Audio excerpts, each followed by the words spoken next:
Hello and welcome to the Business of Story. I'm Park Howell, and today we're going to hear how to use storytelling to amplify your influencer marketing. How to find influencers and common mistakes often made when you think that influencer is going to take your brand to the next level. There's not a silver bullet in any of this. No one influencer is going to do that kind of job for you. There are rare exceptions. If Kim Kardashian puts your lipstick on an Instagram post, you're going to sell a hell of a ton of lipstick for the next 48 hours. But as the guy that I interviewed on my podcast today, Rev Ciancio, says, Kim Kardashian ain't coming to your taco truck. So let's not get carried away, right? What you really have to do is you have to remember that you are trying to find people who influence the audience you want to reach. You're not really worried as much about the creator or the influencer as you are their audience. That's Jason Falls right there, folks. And guess what? He solves problems. Most of the time, they have to do with digital marketing for Cornet, a full-service advertising agency based in Lexington, Kentucky, named, by the way, the Southwest's Small Agency of the Year by Ad Age in 2021. There he leads digital strategy and hosts two marketing podcasts, Digging Deeper and Winfluence. His work has touched a number of major brands and has been recognized with several national and many regional awards, including a 2020 Shorty Award for his influencer marketing work. His third book, Winfluence, Reframing Influencer Marketing to Ignite Your Brand, was published in February 2021 from Entrepreneur Press. He is also the executive producer of the Marketing Podcast Network. Today, we'll explore a shift in thinking. Don't think of it as influencer marketing. Lose the R and just think of it as influence marketing. How to leverage influential people to help tell your story, and the two major shifts Jason sees coming in influencer marketing. All that and more on today's Business of Story with Jason Falls. Jason Falls, welcome to the show. Man, it's great to be here. I'm glad to be here. Glad to be talking to you, and let's do it. Dude, you've been around a long time in the social media world. You know, Jay Baer's a good buddy of mine. In fact, he helped me launch my show 7 years ago, and I knew Jay 7 years before that when he was working out here in Phoenix, Arizona. And when I really started getting into the social media world, trying to learn it myself, he was one of my go-to guys, as was, of course, Chris Brogan and others. But you were on that list too. And I'd always heard of you. I followed you. I remember you from socialmediaexplorer.com. And you and I finally got a chance to get acquainted at Social Media Marketing World a month or so ago. We had dinner and drinks together, and it was just a delight to meet you there, Jason.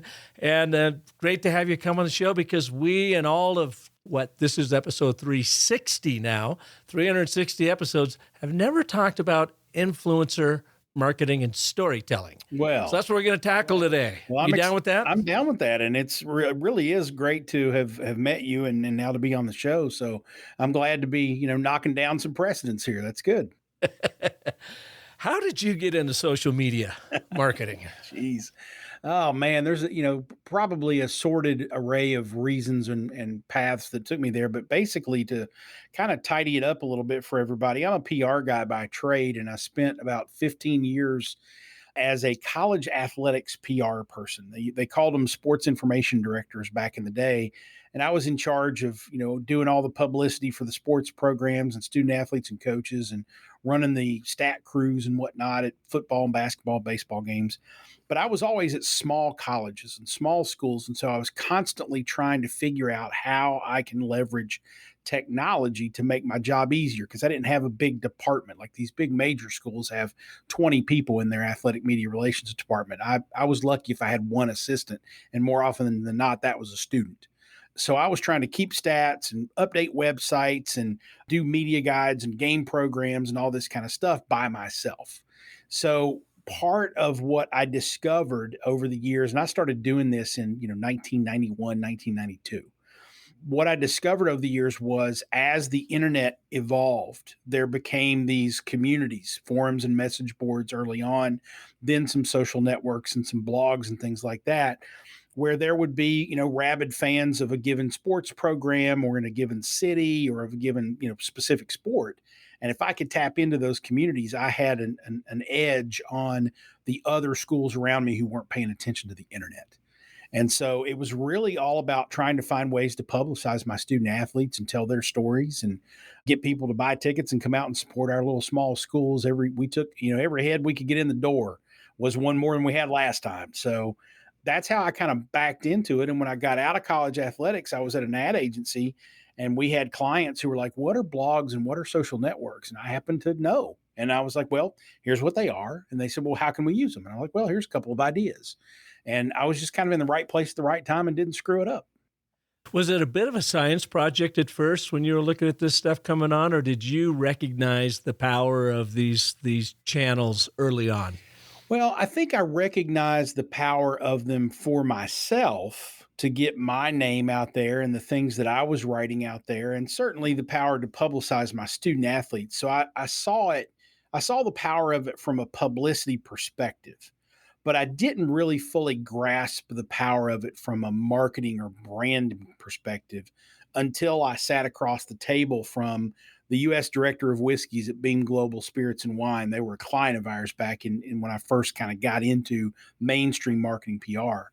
And she was the U.S. Director of Whiskeys, and she said, I want to figure out how to leverage all these emerging internet channels to get our product in front of people to be more relevant to the online world. And that's when I kind of turned and looked and said, ooh, I can help you do that. I know how to use these channels. I know how to figure this out. And so it was really just a matter of, within the sort of ecosystem and ethos of social media, how do I bring a brand into the conversation in a way that's not going to offend everyone? And so that was, challenge number one. And then how can I come up with creative ideas to keep them relevant in the conversation? And so I went from being a PR guy to being sort of a social media creative content guy kind of overnight, but it was a natural transition because I kind of understood the environment. Kind of an exciting time, though, isn't it? I mean, most professionals don't get to go through that major of transformation when it comes down to channels. Back in the day, you imagine you were a PR writer and radio came out. Go, oh, here's a new channel I could use. And then TV came out. Well, radio's certainly obsolete now that we can see things happening. And then, we had a long time between that and the advent of the interwebs. Yep. To have that kind of impact. So kind of a cool time to be alive in your line of work doing what you do. Yeah, it is. And it's really funny because if you think back about radio, TV, certainly print and whatnot, the world of social media and the internet sort of happening from, I guess, late 1990s on through to today, all of those different mediums have sort of been reborn on the web. Now you've got live stream web TV shows. I mean, hell, I do a live stream once a week for Cornet, the agency where I work, to interview somebody in the marketing space. And I do it with, a few $100s worth of equipment and an internet connection. Like, I don't have to have a broadcast studio or directors or producers. I don't even really have to have lights and all this stuff. I can invest in them if I want, but you can do a podcast, like this one, and you're basically a radio show host. We're all Howard Sterns or and I actually grew up in the radio business. My first job out of college was being a radio producer. And so that's why I've kind of come full circle now back to podcasting. I waited until podcasting caught up because when podcasting first came out in the early to mid 2000s, I was an old radio producer. So I listened to these early podcasts and was like, oh, these things are terrible. These people don't know how to have a conversation. None of them are polished. They don't know how to edit anything. And so I was like, podcasting is not for me. I'm too much of a snob. And then as the technology and the polish and the big media companies came to the table with podcasts, then all of a sudden in the last 5 years or so, I've been, oh, okay, this is interesting to me again. And so that's kind of led me back. So really it's being able to kind of take all of the mediums that used to be analog or used to be offline and bring them into the digital space. And there's a lot more creative things you can do with that because you can mix and mingle. You can take a live stream and pull the audio off and make it a podcast, right? You can do a lot of different things with all the different content that you're creating, and that makes it a lot more fun. I grew up in the radio world as well. Mine was really a writer, producer of radio spots as a young man, sitting in my cubicle, knocking out radio commercials nobody else wanted to do. And it was just so much fun, Jason. I had absolutely no idea what I was doing. Hmm. But I just I'm a big believer, Stan Freberg and theater of the mind and so we used to have so much fun, and we would put together these stories, and it wasn't even like the story guy. It wasn't like, oh, I've studied story and I'm going to build this perfect story structure. I had no idea what I was doing. I just went for the laugh. Yeah. And we had so damn much fun doing that I still today, I don't do any video yet. I need to pick that up, but I have been a theater of the mind guy in the podcast ever since. Here's the thing. Elon Musk just buys Twitter, so he finally finds some time for me, and he sends me my Starlink satellite after a year and a half, after 15 months of waiting for it. And I plugged that thing in because I'm up here in northern Arizona. And did you realize that third world countries, seriously, have better internet connectivity than rural America? It's really pathetic. Wow. Anyways, I just plugged that thing in out there, and within 3 minutes, I am up and running. It finds the satellite for me. I've got this broadband. This is the first podcast I've now done with it. There's no delay. There's no craziness that goes on with trying to cobble together a show when you had DSL crap CenturyLink internet. And I tell you all of that, Jason, because the plugging in of that technology blew me away. It was so mindlessly easy. Yeah. And voila, I have this huge broadband. So now I too can become my own TV CNN network right here in northern Arizona. And it's just very cool. It's amazing. And if you think about the power, so one of the first projects that I ever had to kind of do officially for another business on the internet, my mother and stepfather ran a quick print company in my hometown in Eastern Kentucky. And my mother used to have one of the old Verityper floor typesetting machines, which was a computer, but it was literally the size of a Buick. It took up half a room. So she challenged me one year when I was in college. She says, I want to move to desktop publishing. And that's what we called, graphic design back then was desktop publishing. And she said, so I want you to do all the research you need to do. And I want you to buy me some of these new Macintosh computers and the software that I need to be able to do what that big, huge behemoth machine does on a computer. And so that was one of my projects, was researching that and putting all that together. Now, if you think about it, my mother used to sit on a big computer the size of a Buick, type up copy, and they would print it out on like a film canister, and they would physically cut it with an X-Acto knife, and they would mount it on a page, and then they with photographs and other things on the page, and then they would take that into a dark room and they would shoot a negative of it, and the negative would then be transferred to a printing plate, and then they would print whatever that was. I can go to Canva right now, and I can put together a game program or a brochure in a half an hour and print it out in 4-color, make an online clickable version of it to go on my website as well. I can do that in half a day. It used to take a month to get anything like that out the door. I mean, the technology that we have today is it's mind-blowing. It really is. It totally is. And so you went from that into influencer marketing, or maybe that was all a part of your transition too, because, when we were talking at Social Media Marketing World, I still had you in my mind as that social media guru type guy. And you got that side of it down, but that's how I was first introduced to you. Sure. But now you have 2 podcasts that you host. One of them is Winfluence. You came out with your book last year, Winfluence. Mm-hmm. How did you get into it? And let's then start exploring, how do you use story in working with your influence marketing? So influence marketing for me, and you'll notice that I say influence marketing without the R, and I can explain that in a minute too, but I'm a PR guy by trade. And so my entire career, what I've tried to do is find a third party with an audience and work through that third party to reach that audience with my message. Back in the day, it was, I've got to work with the beat writer for the local newspaper to give him information about my student athletes so that he'll write stories about the student athletes in the sports pages.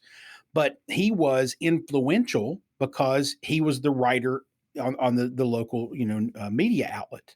And so people read his stuff every day if they wanted to follow these sports teams. what I do in PR, what I did in PR as a media relations professional is not different than what I do as an influence marketing professional. And what I'm saying to all of you out there is if you know media relations and PR, you know that it's all about building relationships with the reporters or the producers or the editors or the whatever, and feeding them relevant information that's interesting to them, that's also interesting to their audience, and convincing them, pitching them ideas on, hey, if you were to cover this way, it would probably make a really good story for your audience, right? So kind of mapping it out for them. That's exactly what we do in influencer marketing. It's finding someone who has an audience. No, they don't work for a traditional media outlet, but they work for themselves on Instagram or TikTok or YouTube or on blogs or whatever. And we go to them and say, hey, I'd like to collaborate with you. I'd like to give you a bunch of information that you can then give to your audience. Now, the key difference is influencers are not trained media outlets, and there's no separation of church and state between editorial and advertising. So they have, but back in the mid 2000s, we didn't even call it influence marketing, we called it blogger relations. And you'd reach out to a blogger just like you would a reporter, and they would say, well, how much are you going to pay me? And PR people didn't know what to do with that because they weren't used to paying reporters to write about them. But bloggers weren't reporters. They were their own entity, their own media publishing house. And so editorial and advertising, those two, sides of the aisle came together. And so in order to buy their time, in order for them to pay attention to you, you had to have a budget. So there's some nuances and there's some differences, yes, but it really is the same process of trying to find that third party that has the attention and the trust of the audience you're trying to reach, and finding a way to collaborate and tell stories through them, maybe even just giving them the information, letting them tell the story that ultimately helps you meet your goal, whether it's to get more awareness around your product or service or company or message, whether it's to change the way people think about something. If you're in the corp comms world, you're always trying to manage perception, and so that can happen through influence marketing as well. And certainly, if you want to drive foot traffic, drive sales, drive leads, you can use that as well. But it's the same. It really is the same process. And Jason, how often when you are working with an influencer, and let's take it specifically out of the earned media world of PR that most people know. Now you're talking about that influencer on Instagram, or maybe it's a podcast host or whatever. How do you get involved in making sure that that story that they are going to tell about the brand is the story you intended to tell in the first place? That's a tricky one because one of the nuances that has changed is that the genuine stories, the ones that resonate with consumers the most, are the ones that the influencer has control of, not the brand. And so it's less about, I need to protect the brand story and the talking points and the nuances. I need to tell that story to the creator that's helping me. I need to encourage them to follow that line of thinking, that linear path to a conclusion. I need to collaborate with them in a way that makes them want to tell the story my way. But in order for it to be really genuine from them, they have to be able to have control over it. And so it's less about, okay, here's our talking points and here's the linear proof points that we're going to give to people, and that you have this problem, and this is a problem in the way, and here's an obstacle around that problem, and here's a solution, and if you do this and this, then this product is the ultimate thing that you need to buy for this. So instead of doing that, we present that narrative to the creator and we say, we know there are people in your audience that have this issue. We know that you might have this issue. This is one way that you could solve it. There are 4 or 5 other ways you can solve it. We would love to use your creativity to help communicate any way to solve the problem using our product. So why don't you be creative and help us figure that out? And sometimes it's, well, what do you want me to say? And I'll say it. And sometimes it's, let me get back to you. And they come back sometimes with stories and narratives and creativity that we would never come up with on the brand or the agency side. And so that's when you have magic. That's when you have an influencer that creates something that you just stand back and go, man, this is why we're using you, because you're amazing. Do you have an example of that? I do. I'm glad you asked. So I'm currently. That's my job. I actually posted a link to this not too long ago, and I'll make sure you have it for your show notes. But I do some work with David Kogan, who is the Unlocker on YouTube and Instagram. It's Unlocker without the E, so Unlockr.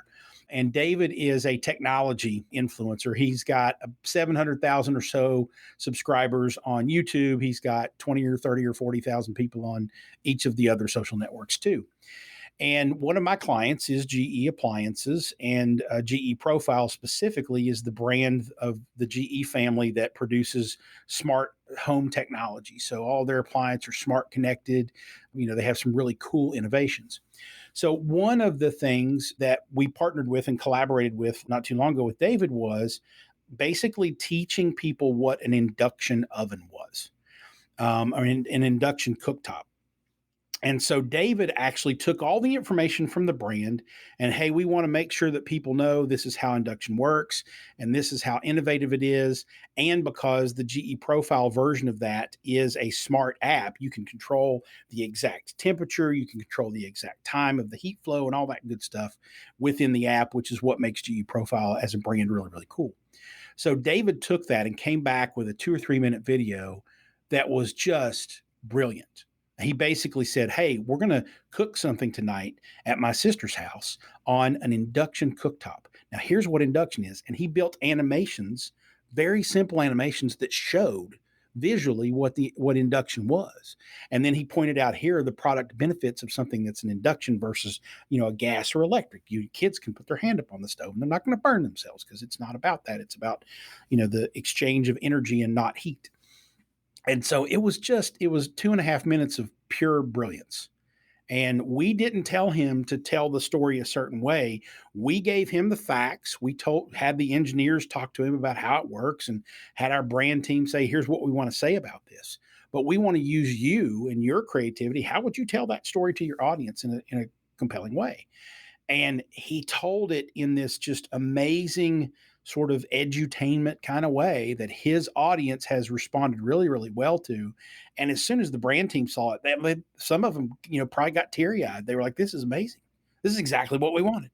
And so that's a really good example, I think, of a perfect partnership where you trust the creator to take the information that you want to convey and do it in a way that is really true to him and his audience. And Jason, he produces that one short video, puts it up on his YouTube channel so that he's reaching out to all of his people. Then do you also get that video for yourself and you share it out through GE Social and other places as well? We do. We share it on the GE Social channel. We're putting it on the GE Appliances website because it's so good. We would rather have it right there for consumers to see too, and working on the possibility of licensing it for even more than that.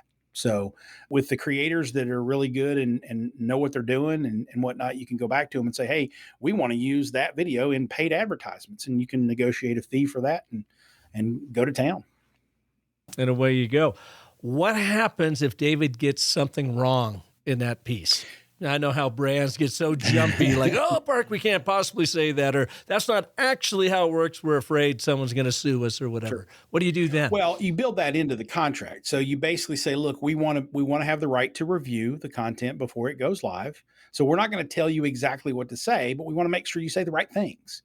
And it's really isn't about control. It's just about, we've got legal reasons that we have to check boxes. Just like you said, we can't have someone that in an official brand partnership where we're sponsoring them or paying them to create the content and they're producing misinformation. So we have to bake that into the contract and say, we want to be able to review your content and offer, 1 or 2 rounds of revisions. And that's all baked into the price. And the creators that, partner with brands pretty regularly do that as just a common courtesy, because they don't want to have to come back and correct something or fix something either. They want it to be right too. So there's always a round of review. So you're not necessarily turning over control completely, but you're not necessarily losing it either. How often does it go wrong? Like you get the wrong influencer in there, or they just don't do it the way you were hoping they would do it, or their creative stinks. I mean, what do you do in that case? Well, there's a couple of things I would say. First of all, there's multiple ways, but there's 2 primary categories of how you would find and use influencers. And the way that I do it, which is I really do I invest a lot of time and attention and energy into identifying the right content creators who align with the brand, who create really good content, who are really engaging, because I can see in some of these influencer marketing tools their engagement rates and all that good stuff. So I do a really thorough job of choosing the right people so that they're not going to create something bad. Now, the content might fall flat on their audience. They may not do a great job of execution, but worst case scenario, fewer people are going to see it, or it's not going to be as entertaining as it could be. The other way that some people do this, and when you don't want to put a lot of money or a lot of budget into influence marketing, you can use marketplaces. And marketplaces are where you go and say, I will offer $100 to any influencer who will do these 5 things. And most of them are set up to where you can sort of review the influencer's proposal and all that kind of stuff. And you can pick and choose who you use. So you can be careful with it. But the most of the time when I hear of people making mistakes or the influencer partnership goes bad, it's because they've just thrown it out there for anybody to take and run with. And somebody has taken it and run with it who doesn't really know what they're doing, doesn't really have a lot of experience working with brands, doesn't understand legalities and approvals and all that kind of stuff. And so, you get what you pay for. If you're going to throw $100 out there in a marketplace, you got to deal with some crap in order to, have a good campaign. If you want to invest more time and more money and more energy into picking the right people and collaborating with folks who are experienced, you have less problems. Do you have an example of one where you guys dove in and you were going down the road and whatever was created, it just got to the point of like, nope, we got to pull the hook on Well, that? yeah, we've had a couple. I had one creator that I chose that was a kind of a micro influencer. So this person didn't have a lot of followers, but we really liked their content. We really liked their audience. They did have some engaging content. But unfortunately, they were one of those people who thought because a brand approached them that they immediately had to act like a diva. And they got a little bit of an attitude, and they didn't want to do any revisions. There was like, this is the content. If you don't want me to post it, that's fine, but you're still going to pay me. And they just kind of got an attitude about it. And after the first 3 or 4 posts, we realized that we were going to have to be a lot more specific on the front end of what we wanted in order to get out of it what we needed. But then also after a while, we realized that they weren't really putting the energy and being really genuine in creating the content with us. And so after 5 or 6, versions of this, we basically said, you know what, we're just going to, move on, and, we appreciate your time and thanks for the content. And we just didn't use them for other campaigns. Fortunately, you typically see those coming pretty quickly. You don't have to waste a lot of time and energy on the ones that aren't going to be really productive for you. Do you often get people coming to your door, Jason, and saying, I want to be an influencer? I've got a podcast. I've got an Instagram thing. I've made a little money here and there. I've got a YouTube channel, but what does it take for me to become an influencer that would attract the likes of you? Sure. I mean, I get those questions a lot because my podcast is not just for brands and agencies. It's also for creators too.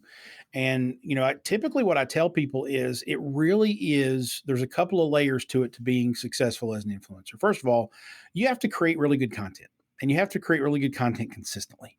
And that's just how you build an audience. Whether or not you're going to leverage that audience and be a quote unquote influencer and have brand partnerships and all that good stuff, you're going to have to do that if you want to have, longevity at all in any, medium on the internet or off the internet. And so I tell them, focus on the content first. Make sure that you're creating really good content that's really useful for the audience that, that you're trying to reach or that is in your wheelhouse.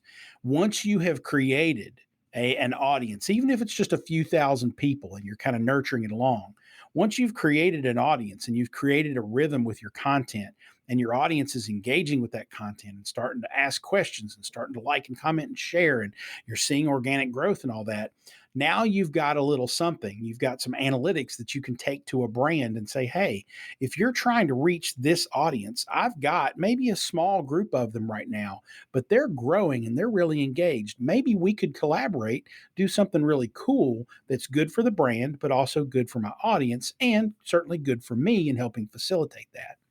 So I try to encourage people who want to be influencers to kind of put themselves in the same spot that I would be in reaching out to them for a brand, or that a brand manager would be in trying to leverage an influencer. we typically come to the influencers with this sort of open-ended, hey, we'd love to find a way to partner with you. We'd love to find a way to, you know, give you some value so that you can give your audience some value so that we get some value in return. What does that look like? Let's find a way to figure that out.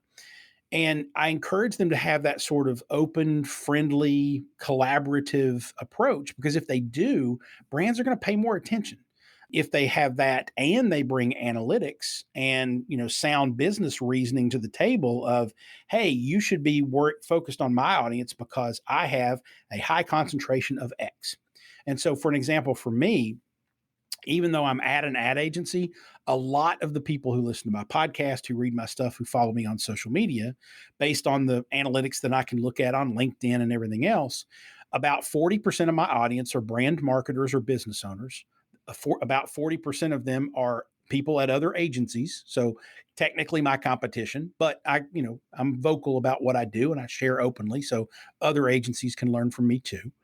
The other 20% are either influencers or maybe nonprofits or something that wouldn't fall into those other two categories. And so when I am looking for, you know what, I don't have a podcast sponsor after August, I need to find a podcast sponsor. I'm going to find someone who wants to market to agency people or market to brand marketers. And that's typically software companies, people who marketing services providers.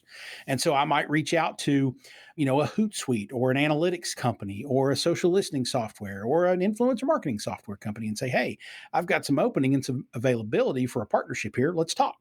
So I can approach them just as much as as they can approach me, or as a brand can approach an influencer.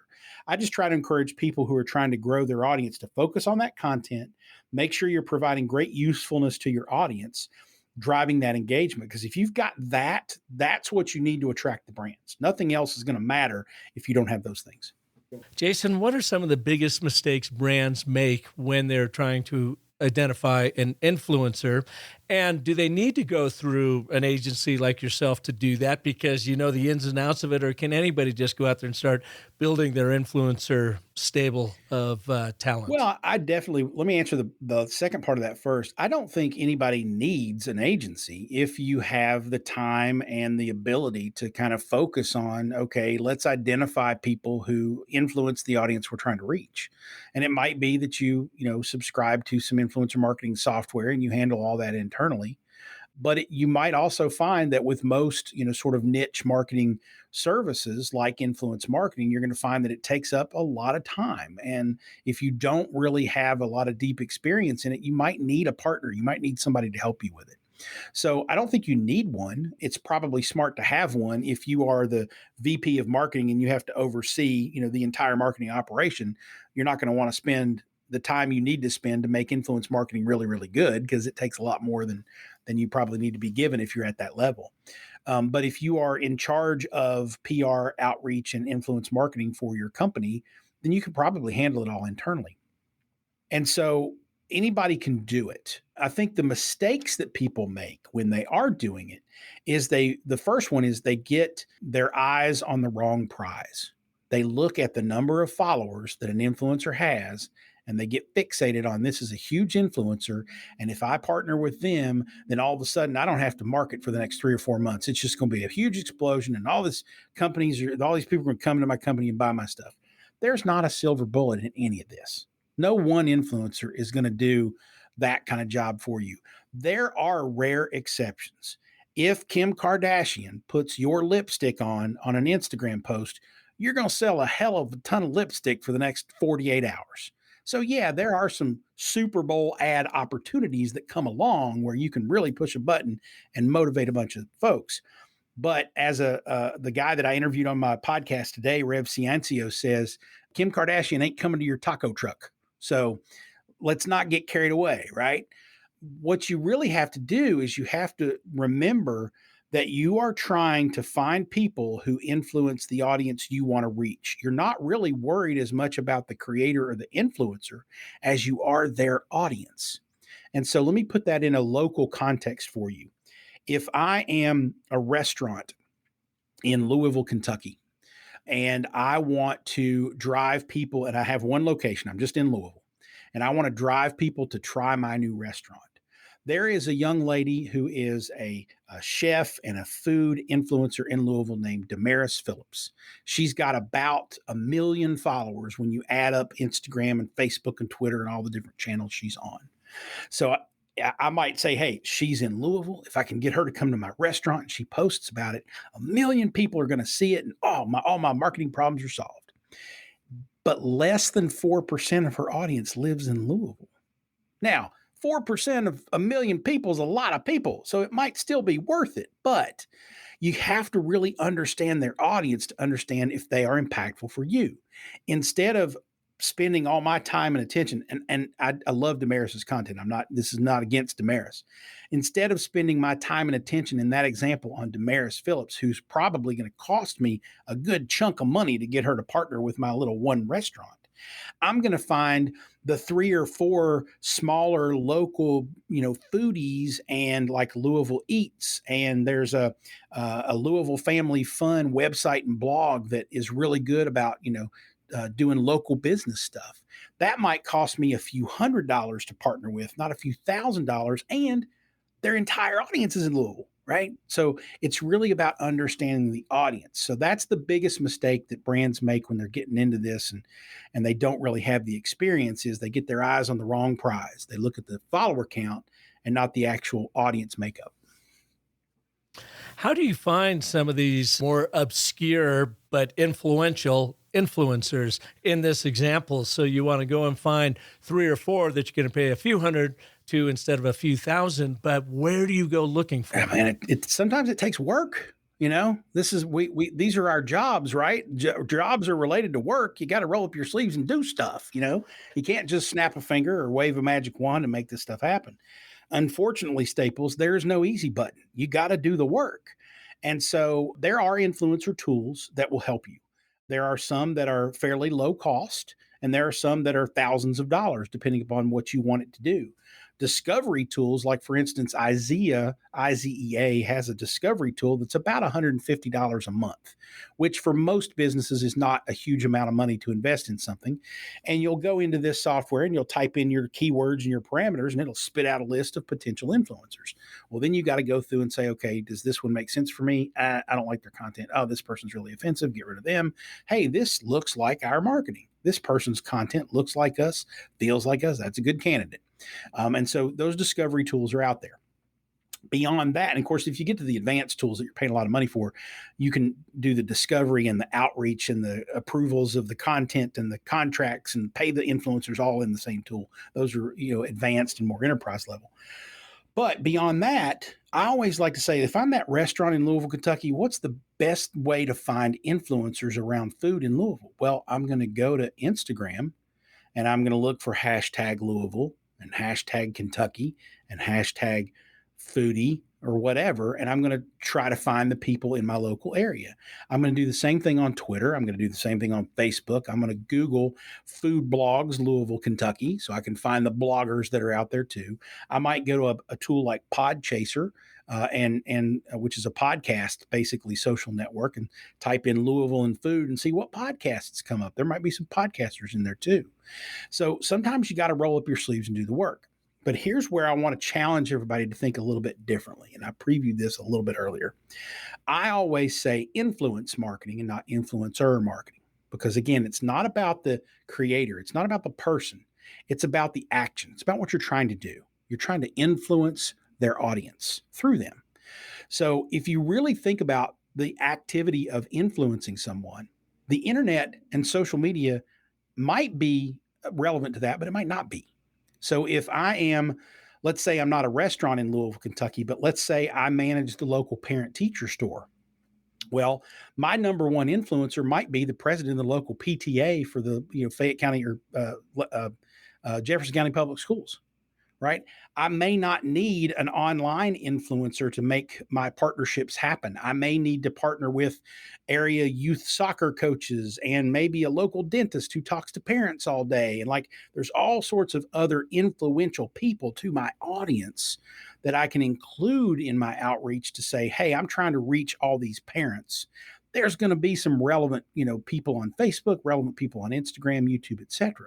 but there's a lot more relevant people hanging off the internet that don't have anything to do with social media that you got to think of too. But the answer to your question is you got to roll up your sleeves and do the work. It's not going to be handed to you on a silver platter. The tools get you part of the way there, but you still have to think beyond the internet, beyond what the tools can offer you. And then you have to actually get in and analyze the audience and the content and who these people are and what they can do for you to know who's going to work. And content-wise, let's go back around the storytelling idea here. As you are building out the media mix for a client, so they may have traditional media in there, they've got digital marketing going on. There's probably public relations outreach in there. You want to get them on TV, articles and whatever, but then the influencer marketer comes in. I would imagine that gets a smaller piece of the overall marketing pie. But how do you also think about and manage the content, the storytelling around everything else where you're showing up out there to make sure that you have at least some consistency when you hand it off to that influencer and their own devices to go out and tell your story for you? Well, I mean, I think that all goes back to, having a great content strategy or a great, go-to-market strategy for your brand. When we're talking about, let's say we're talking about tourism and the CVB in your local town. Well, you're going to spend the springtime probably focused on outdoor activities. So let's make sure that not only your advertisements, but your influencer outreach is focused on those outdoor creators. When you get into summertime, maybe you're doing some summer events. Maybe you're continuing that outdoor conversation, but maybe you're also talking about the local food scene and restaurants and bars. And so at that point, you make sure you're doing that sort of episodic or campaign outreach to those types of influencers. When you hit the fall, maybe you're getting into holiday shopping, so you got to get the local shopping people, and right, you're trying to hit the themes, the content buckets or pillars, if you will, that you're talking about in your advertising campaigns can be coordinated with your influencer outreach. We just did an interesting thing for the CVB here in Lexington, Kentucky at Cornet, where we had kind of a publicity push for a local hotel as part of our activity for the Convention and Visitors Bureau. And we coordinated influencer content and influencer outreach with that because we found influencers that were interested. The concept, by the way, was we claim to have the world's first plant-friendly hotel. So if you travel with your succulents and plants, you can bring them with you and stay at the Elwood in Lexington, Kentucky. And it seems a little ridiculous at first, kind of gimmicky, but you would be surprised at how passionate plant people are about the idea. Drew Barrymore picked it up and had it on her show. It was on CNN and a bunch of other places. Well, we also have a couple of sort of environmentally green, plant-friendly focused influencers coming in to experience the hotel firsthand, to extend that campaign out. So we're speaking with one voice in that sort of campaign, quarterly, episodic fashion and coordinating it all together so that we are reinforcing the same messages rather than having a bunch of disparate ones. Sounds like you're having fun, Jason. I'm having a blast. I really am. And what's fun for me in all this is I love, like I've got a couple of folks coming in 2 weeks for the plant friendly hotel thing. More than anything, I'm looking forward to the night they get here and we go to dinner. Like I just love sitting and hanging out and learning more about how these creators got to be where they are and what their interests are and what they do. That's like I love that. I'm a social butterfly in that sense. And I just love getting to know these folks.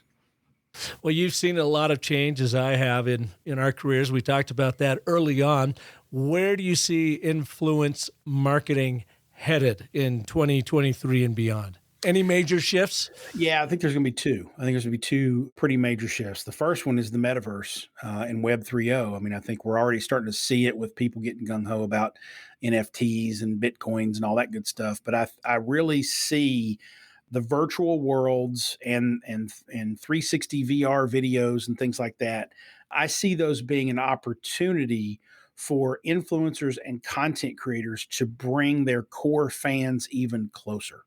I was talking about David Kogan earlier. I was kind of chatting with him one day and I said, I could see you doing a private virtual reality sit down, chat with your 25 most enthusiastic fans weekly about what you're seeing in the tech world and people lining up out the virtual door for that thing. And so I can see influencers and content creators looking at the metaverse as an opportunity to create some really unique experiences for their audiences, which makes their audiences love them even more and attracts more people to them. So I think that's one big opportunity that we haven't really seen a whole lot with yet.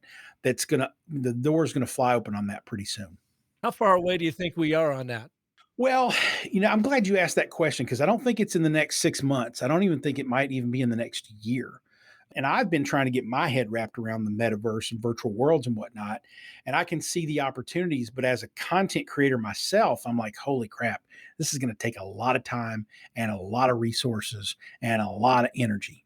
And so maybe that's an opportunity for these influencers to partner with brands that want to get in the metaverse and they do something together, which allows the brand to, put the budget behind what the influencer's doing. So the influencer brings their audience along. That's how my brain works in this scenario of, hey, David, let's do something really cool for this client and they can pay for you to get out in front of this. And so that's where my brain goes. But I think we're probably another 2 or 3 years away from seeing it become a regular thing that influencers and content creators are creating these experiences for their fans. The other area that I think is going to change, and I think this is going to change faster than that will, but gradually, and it's already started to, is too many content creators are starting to see the red flags of putting all their eggs in Mark Zuckerberg's basket or putting all their eggs in TikTok's basket or one or both, right? And so you're starting to see places like OnlyFans, which is not all adult content. And there's one called Fanbase that's similar, these kind of subscription services where the creator owns their content, but they also own their audience. They also own the list, the emails, right? I think you're seeing a lot more content creators gravitate to those subscription services and email lists and CRMs so that they can own both the content and the audience and maybe even potentially the platform. And what that tells me is we may see a migration of content creators back to blogs and podcasts and email lists and other sort of owned properties where they can really control that experience because it's too risky these days to say, I'm going to do all my stuff on Instagram and Instagram this and Instagram that. And then one day their bot comes along and kills your account because it thinks you're a spam account or a fake account. And now you've lost connection with, how many umpteen thousand followers you have. I follow a guy on TikTok who he and his son basically tell dad jokes to one another all the time. And I think it's funny. I tell them to my son and he rolls his eyes and, that's how we communicate. But I love this guy. And he actually came on another account about probably 9 months ago or so and was like, TikTok just shut me down. Like for no reason. Like I just logged in one day and said, you no longer have an account here. And he had like 5 million followers or something. So you cannot run the risk of putting all your eggs in somebody else's basket. So I can see that starting to shift and content creators coming back to some of the more traditional communications platforms, which is good for somebody like me because I love blogs and podcasts. That's what I do. Mm-hmm. And it puts the control back in the creator's hand. Is this the same sort of concept or platform like Substack, or is that different than this? No, that's the same thing. Substack is, if you're a Substack person and you have an email newsletter there, you're capturing the email address of your audience and you own that list. That's yours.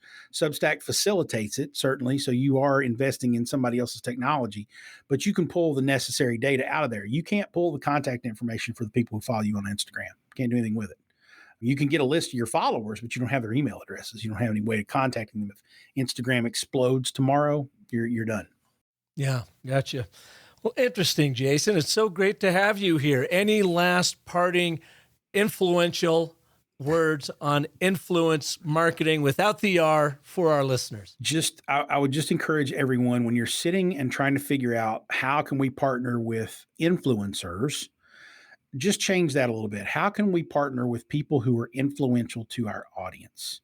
And it might be the music director at the local Presbyterian church is the right person for you. It might not be somebody on Instagram. It might not be somebody on TikTok.